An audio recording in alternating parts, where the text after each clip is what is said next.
CNN 10. We are a 10-minute objective explanation of news from around the world, and I'm your host, Carl Azuz. Thank you so much for watching today. We know that thousands, if not millions of you are watching from home right now. Obviously, I'm not in our studio at CNN Center. Canceled, postponed, and closed are three of the words being used worldwide for events, flights, businesses, and schools. COVID-19 is the technical term for the new coronavirus we've been reporting on, and that's the reason for the shutdowns that are taking place. Last Friday, U.S. President Donald Trump announced a national emergency, the goal to, quote, unleash the full power of the federal government to address the coronavirus pandemic. What this means is that government funding will be sped up to the state and local leaders who are working to stop the spread of this disease. Relaxed rules for hospitals are also part of this effort. There haven't been enough testing kits to keep up with demand in many parts of the country, and critics have blamed the Trump administration for not doing enough to increase testing. The White House says it plans to work with private companies to get more tests out there. Drive-through coronavirus testing sites will be part of that.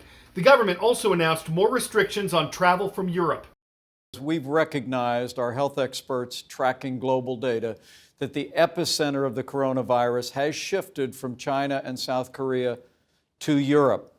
France, Italy, and Spain have told people to stay home. Restaurants, cafes, and movie theaters have been closed in these countries. Officials are hoping that by keeping people from gathering in large groups, there will be less of a chance that those who have the disease will spread it. There are roughly 3,000 coronavirus cases in America, and there have been more than 60 deaths.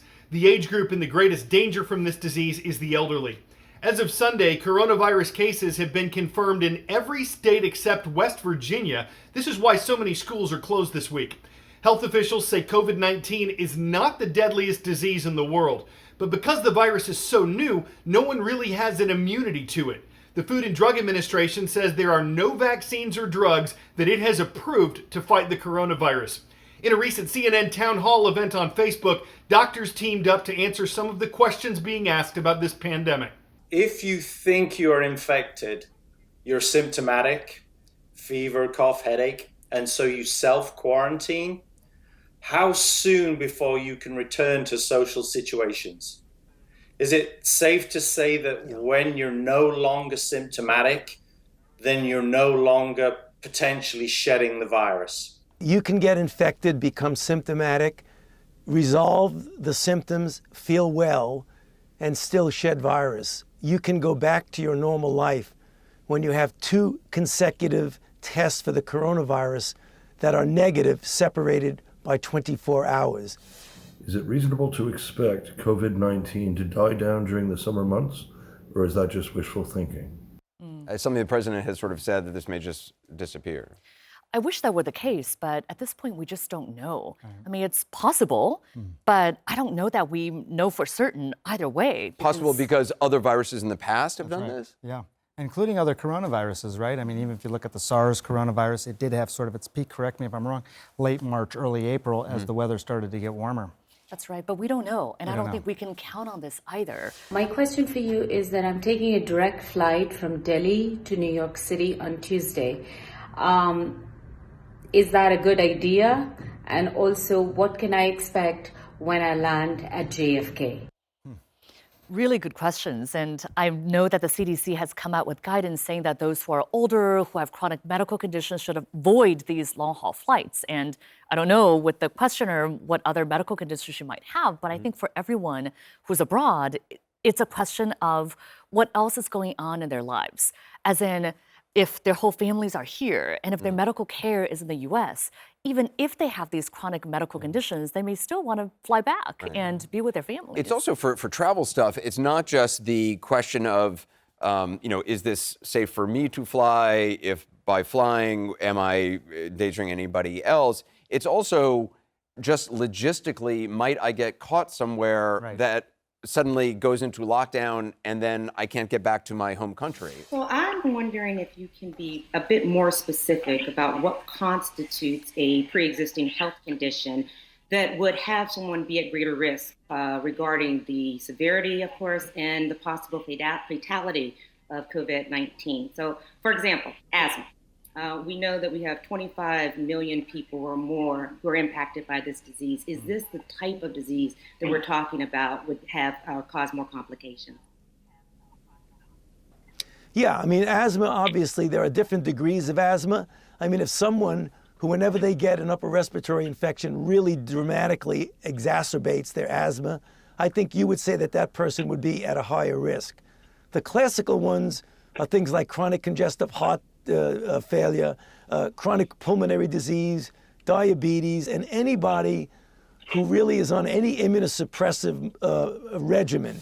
Since all the cleaning supplies and hand sanitizer is sold out everywhere, can you make your own? I've heard so many stories of people looking for any product that they can use to clean their house and hand sanitizers. People are going all over the place and not getting them.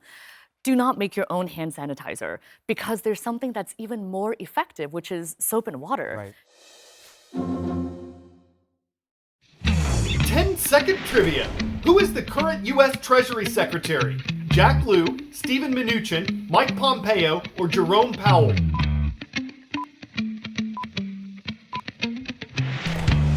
Since 2017, Steven Mnuchin has served as the 77th Secretary of the Treasury.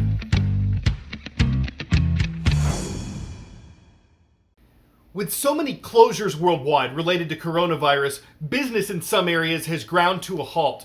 And this has some economic analysts asking, are we headed for a recession? That's a decrease in economic activity. It could last for months, it could last longer.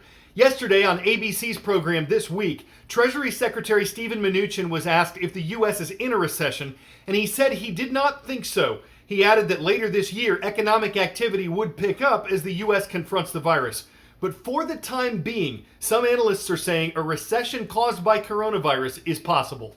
The U.S. economy is grinding to a halt on purpose to fight the spread of coronavirus, something that could tip the U.S. economy into recession. Notable economist Mohamed El-Erian tells us a global recession is very, very likely. Now, first, I think a global recession is unfortunately very, very likely. Here's how that could happen. Let's use sports as an example. The NBA, the NHL, March Madness, baseball, canceled or delayed. That's not just players and fans. It's the hotel cancellations. It's the empty restaurants. It's the supply chain before big events, the vendors, the ushers, the other hourly workers who may have to go without pay. They, in turn, have less money to spend. This hurts the economy far and wide.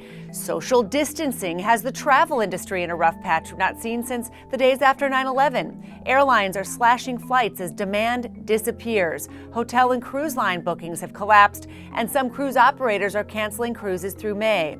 Airlines have hiring freezes. Norwegian Air is temporarily laying off up to half its workers. Thousands of schools are closed, millions of Americans working from home. Avoiding public places will hurt sales at restaurants, retailers, malls, other public venues, and idle millions of Americans who work there. In short, a stopped economy cannot grow, and that will likely lead to a recession.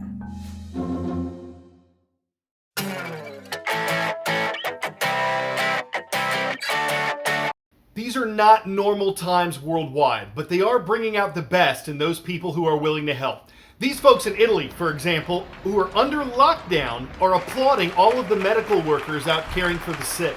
One woman in Oregon went into a store and did the grocery shopping for an elderly couple who were afraid to go inside. And with schools out, there are concerns that students on free or reduced price lunch programs might not get enough to eat. Basketball star Steph Curry and his wife are among those people helping raise money in relief for that. The hashtag #CoronaKindness is being used in social media to draw attention to stories like these, and we think those who are participating are kind of like Fridays. They're awesome. It is this kind of kindness, when kind people help others in kind out of the kindness of their hearts, that kind of makes this kind of situation almost kind of bearable. We hope all of you stay healthy and that you'll check back here for more updates as we continue to produce episodes of CNN 10. One more thing. Emerson High School in Emerson, Arkansas. You guys are Pi Radical. Thanks to you and everyone around the world for watching us today. I'm Carl Azuz for CNN.